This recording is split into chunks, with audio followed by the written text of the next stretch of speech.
It's perfect mock draft time for the Denver Broncos. The Chris Farley. He was the perfect comedian, so we got to name the perfect drafts after him. Yeah, things are going great. And the Denver Broncos, you got to think things are going great. Russell Wilson is in town. You got all those weapons. Hopefully they can stay healthy this year, and you really got something working. You're going to sit around for a little while. You can just skip Thursday. No first-round draft pick. And then you're going to have to sit through the entire second round before you get to your pick at 64th overall. Pick originally belonged to the Los Angeles Rams. And Flostradamus, you got him taking Dylan Parham, the center, out of Memphis. They've already brought him in for a top 30 visit. To me, he just has crushed the pre-draft process. Everything about him strikes me as a future starter at center in this league. I think he can come and start right away. There's some raw to him, but he's such an unbelievable athlete that I feel like you have to learn from the mistakes of the Seattle Seahawks. You have to protect Russell Wilson because there are very few quarterbacks in this league that ad-lib more than he does. The Billy Turner signing, I absolutely loved it on the right side. Originally, that's what I thought you needed. Now you've got those things, Graham Glasgow in the middle. This would move Lloyd Cushenberry probably to left guard, which is where I like him better there than playing at center. Mm-hmm. Dylan Parham would come in and immediately help across the board. He's so athletic that I feel like the big, gigantic monsters around him will just allow him to get out in space and flatten people. He had a great Senior Bowl. And he's got the best attitude of damn near any player in this draft. I love him. And I think this would be a home run first pick at 64, for the Denver Broncos. 2 picks in the third round, 75 overall is the first third-round pick for Denver, and that's going to be DeAngelo Malone, edge rusher from Western Kentucky. Hey, we had done like 5 of these, and I hadn't said his name or Dominic Robinson's. This is a perfect place to do it. You should be. Practically every team in the league has some interest in this kid. Super high motor. He's a sub-rusher initially.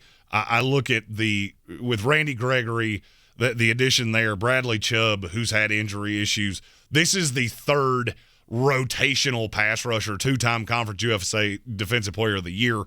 Very disruptive, just an absolute sack master, very athletic. I think he can drop in coverage. Now, for the negative, he's super duper thin. 6'4", 240, which is really tiny for an edge rusher in this league.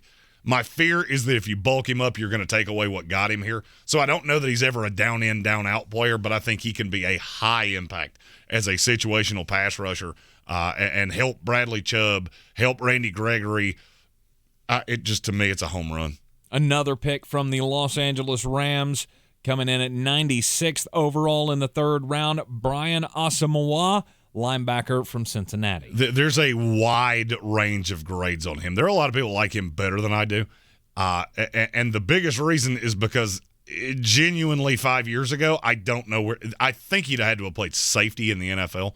So you put him in this defense. Is his better fit as a 4-3 linebacker? It is. But in theory – you have, with bringing back Josie Jewell, who is just a gritty football player. This gives you the rangier linebacker beside him that just goes sideline to sideline. I just need you to go out there, be athletic, and do what it is that you do instinctively. He is a phenomenal tackler.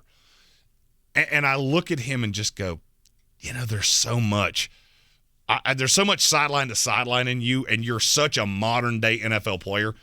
I think Ed Donatel would figure it out, and I honestly think he would be the starting second linebacker in the base, and then would play a lot in the nickel.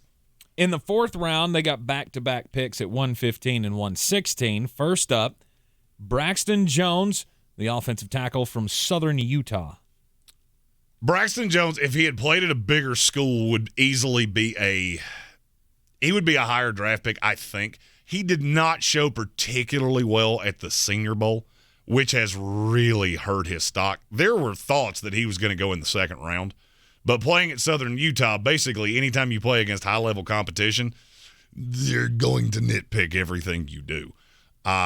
Super athlete. one of the best offensive line athletes in this draft, 6'7", 310. Hey, bend, that word that he doesn't do that so well. You're going to have to teach him to do that.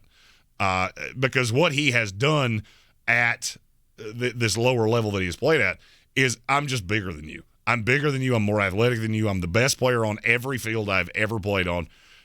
That's what happens when you play in the Big Sky. So this is a developmental swing tackle to start with. Ultimately, I think he could be a Billy Turner replacement a year or two down the road. I also think he's one of the only developmental tackles in this draft that does project as a left tackle. It's just going to take some time. The very next pick, they'll take Isaiah Pacheco, running back out of Rutgers. You know how I say every player that gets drafted has to do something really, really well? Not this guy? He beats fast real well. Okay. That's about what he does. Okay. And I'm coming to the realization. See, for me, this is high. I don't have Isaiah Pacheco this high. But it seems that a lot of other teams do, which he is a thick kid, 5'10", 215 pounds, and he's just really fast. To me, he's a great compliment to Javonte Williams. I don't believe Melvin Gordon's coming back. I think we have seen that.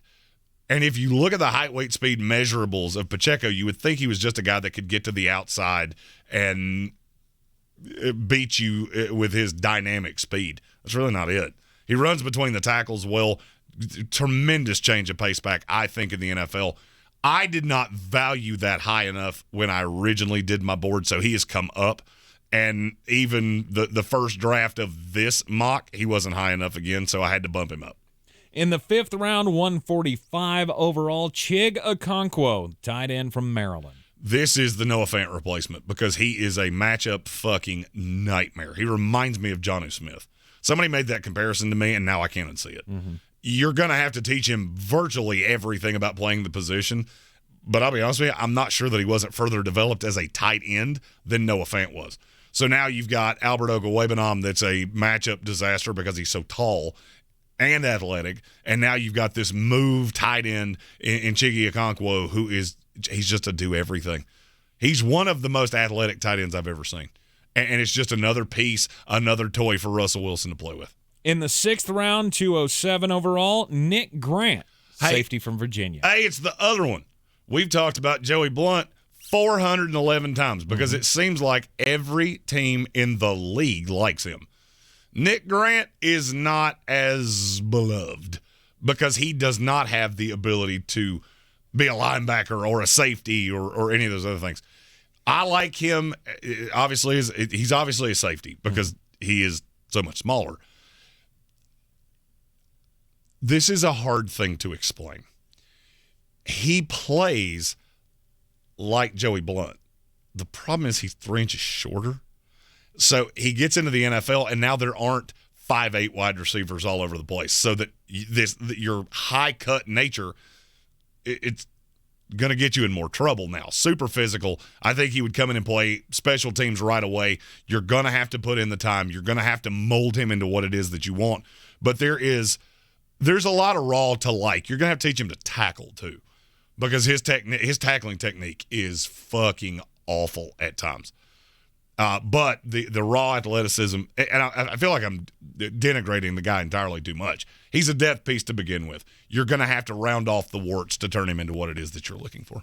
In the 7th round, the final pick of the draft for the Denver Broncos. This is my favorite explanation of a player in this entire draft. 233rd overall. We have not talked about this guy, so I can't wait to hear what this is. Jared Bernhardt, quarterback out of Ferris State. Okay, he is a quarterback in that he played quarterback at Ferris State. Mm-hmm. That's it. Oh. There is no other quarterback to him.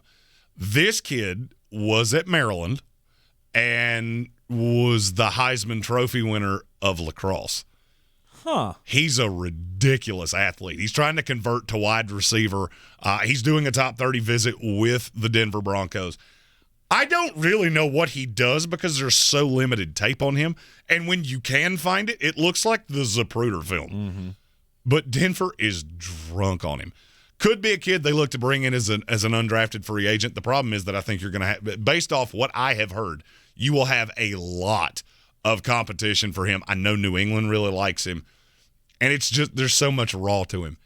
This is in high school when you do high school recruiting, there's the athlete. When we get him in the building, we'll figure it the fuck out. Right.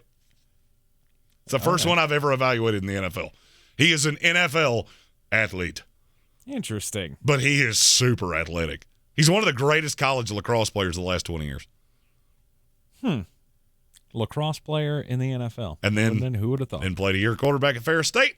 And here we are. Drafted at 233 overall by the Denver Broncos.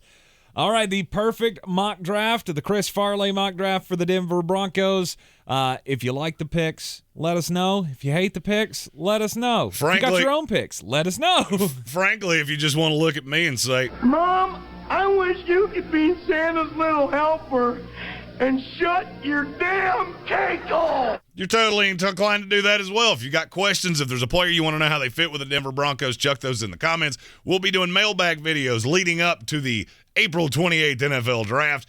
And we'll try to do 2 to 3 minutes per team in each one of those. Try to get to as many questions as we can, all leading up to the April 28th, 2022 NFL Draft live from Las Vegas, Nevada. And we will cover each and every pick of the draft from number 1 all the way down to 263 in the Ingles studio. Ingles Supermarkets, low prices, love the savings. I'm Tank Spencer.